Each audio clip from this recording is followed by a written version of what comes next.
While millions of people are screaming at their TVs, wearing jerseys like armour, and letting the outcome of a game decide their entire mood for the weekend, there's a massive group of people who feel absolutely nothing. No adrenaline, no heartbreak, no urge to yell at strangers in matching colours. And according to psychology and neuroscience, their brains may actually be wired differently. Stay with me, because what I'm about to explain will completely change how you see the sports-obsessed people in your life, and maybe how you see yourself.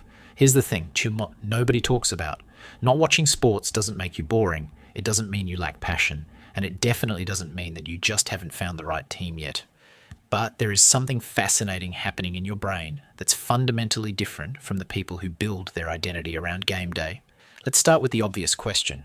Why do so many people care so much about sports? Humans are tribal creatures. For most of our evolutionary history, survival depended on belonging to a group. Your tribe protected you, fed you, and gave you an identity. And while we no longer hunt mammoths together, our brains never stopped looking for tribes.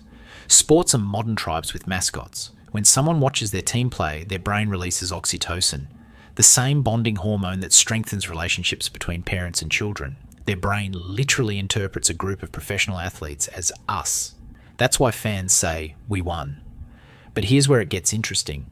People who don't watch sports tend to have lower tribal identity attachment. Their sense of self isn't heavily anchored to group affiliation. They're more individualistic in how they define meaning and belonging. They don't need a shared enemy to feel connected. They don't need colours, chants, or rivalries to feel alive. And there's research to support this. Studies show that people with low interest in spectator sports score lower in us versus them thinking. Translation: they're less likely to emotionally invest in outcomes that require choosing a side purely for the sake of loyalty. Now let's talk about dopamine. Sports fans aren't just watching a game, they're riding a chemical roller coaster. Every play, every possession, every near miss triggers dopamine, the neurotransmitter associated with anticipation and reward. The uncertainty is the point. You don't know what's going to happen next, and that unpredictability keeps the brain hooked. It's the same reward mechanism that makes gambling so compelling. And brain scans back this up. Watching a favourite team activates the same reward centres as other high stimulation activities. The brain doesn't care that you're just sitting on a couch. Chemically, it thinks something important is happening. People who don't watch sports, their dopamine systems simply aren't triggered by vicarious competition. Winning by proxy doesn't feel rewarding to them, and this might not be a choice. It might be biology. Research suggests that differences in dopamine receptor sensitivity influence how much pleasure someone gets from competitive observation. Some brains crave it, others feel nothing. Your indifference to whether a team wins or loses may literally be encoded in your neurochemistry. But there's another psychological layer here. Sports fans often engage in something called burging, basking in reflected glory. When the team wins, the fan feels successful. When the team loses, they feel personally wounded. Notice the pronoun shift. We won, they lost. People who don't watch sports are less likely to outsource their sense of achievement. Their self-worth is less dependent on external victories they didn't personally contribute to. They tend to have a more internally anchored identity. Their confidence doesn't rise and fall with the scoreboard. Now, before the comment section erupts, this isn't about superiority, it's about difference. Sports fans often score higher in collective empathy. They practice caring deeply about others' struggles, even if those others are strangers in helmets. So why don't non-sports people feel that same emotional pull? It comes down to empathy allocation. Everyone has a limited emotional bandwidth. People who don't watch sports often direct that empathy elsewhere, toward personal relationships, creative work, ideas, causes, or introspection. They don't lack empathy, they distribute it differently, and studies support this.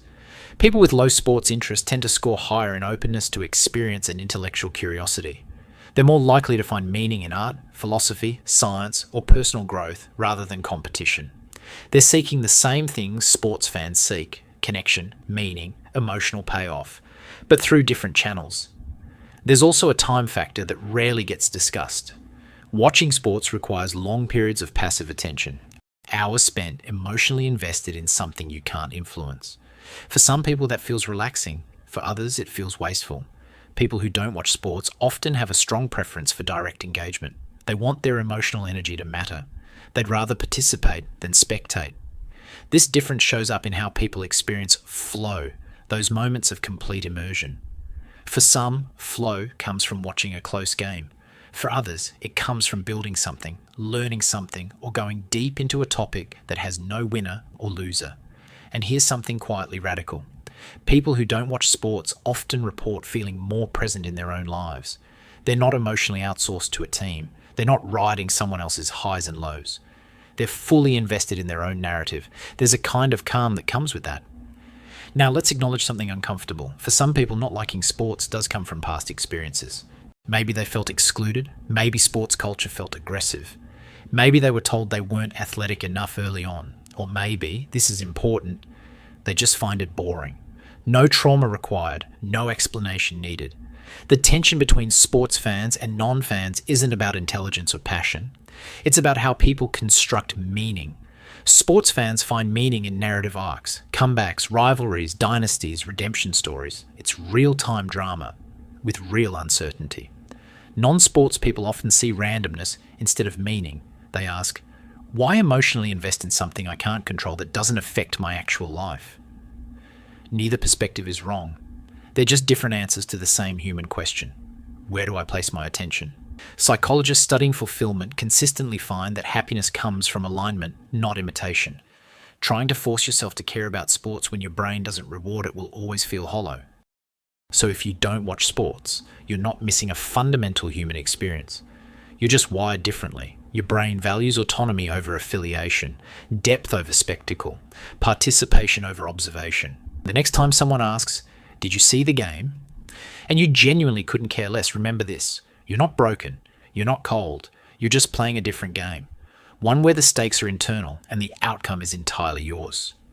If this resonated with you, you'll probably connect deeply with why some people process competition, identity, and meaning completely differently than the crowd, and why that difference might actually be your greatest strength. This is Humans Behave. Subscribe if you want to understand what's really going on beneath the surface.